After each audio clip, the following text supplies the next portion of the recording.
everyone, so my name is Siti Nurfazila binti Omar and my ID number 0205141217060001. So the subject for today is English for oral communications. So today I'm going to do a speech presentations, and the purpose of this speech is to demonstrate the ability and confidence in preparing and practicing effective communication skills in any settings. So the topic for today is about arts and craft, and my subtitle is about arts and craft movement. Do you guys know what is the meaning of arts and craft? So let me explain to you. Arts and craft describe a wide variety of activities involving making things with one's own hands. Arts and craft is usually a hobby. Some craft we call art skills have been practiced since prehistoric times. Others are more recent inventions. The 19th century was heavily influenced by the impact of the Industrial Revolutions. Aspects such as work, production, everyday life, and art were all affected by the technical change of the period. In the second half of the 19th century, a group of people was discontent with what they thought was the deteriorations of design and manufacturing. This resulted in the arts and craft movement, which representatively promote handicraft instead of the mass productions. They advocate for the idea that objects should be useful as well as beautiful, decorated, and that handicraft should have the same status as fine art. Here are introductions to the influential 19th century art movement. Okay, let's move to the next one, which is main ideas and concept of the arts and craft movement. So the first one, which is objects should be useful and beautiful. This is because one important feature of the art and movement was its aspirations to create items that were beautiful and useful. William Morris, an influential designer associated with the 19th century arts movement, once said, "Have nothing in your houses that you do not know to be useful or believe to be beautiful." So the second one, which is critique of machines and the revival of medieval craftsmanship. This is because another key aspect of the movement, especially in Britain, was the members of the negative view of machinery and the consequences of the Industrial Revolution. They criticized the repetitive conditions in factories and the slowness of the machines and wanted to revive relationship between production and creative craftsmanship. The medieval period served as an ideal example of this relationship. So the third one, which is the unity. This is because the lack of unity, which was a point of critique in the Great Exhibitions of 1851, was overcome by the arts and craft movement. There was an emphasis on creating a harmonious interior. This means that from architecture to tableware, the design will fit together. So let's move to another topic, which is key figures of the arts and craft movement. Throughout the arts and craft movements rise the recognitions and popularity, several key figures play important and influential roles. These three individuals shaped the arts and craft movement and influenced it to be unified in the key of ideas and concepts. The first one, William Morris.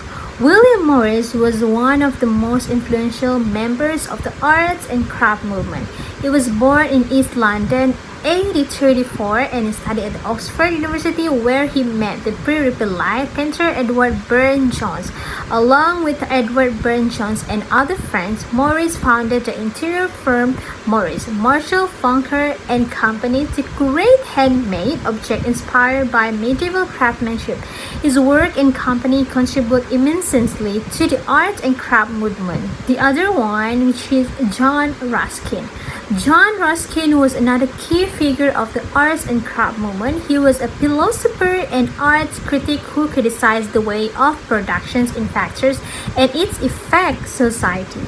Ruskin believed that the process of design and creation should not be separate, since he found this to be harmful to both society and the visual qualities of the object.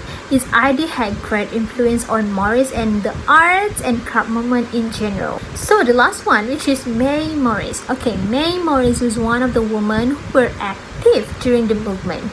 The English artisan was the daughter of William Morris and is especially known for her embroidery design. She became the manager of the Morris NCO embroidery department in 1885 when she was only 23 years old. During her time at the company, she created many designs, some of which were wrongly attributed to her father William Morris. Since women were not allowed to join the art worker guild until 1964, May Morris founded the Women Guild of Arts in 1907. So here's the 3 examples of the 19th century art movement. So the first one, the Red House. The architectural style of the time was significantly influenced by the arts and craft movement. Architects like Philip Webb, Adrien Lutyens, and Charles Vaussé created buildings that included historic and regional features. One example of the movement architecture is the Red House in Bay Lakes Hill, designed by William Morris and Philip Webb. And the second one also, Horn Poppy wallpaper by May Morris. Wallpapers and textile decorated with floral ornaments are characteristic of the product associated with William Morris Company. Even though the Horn Poppy wallpaper was made by his daughter May Morris, the print was one of the designs that were sometimes falsely attributed to Morris himself. Many of May's works were inspired her father and his poems, as was this specific wallpaper design. Other than that is an armchair by Ernest William Jimson.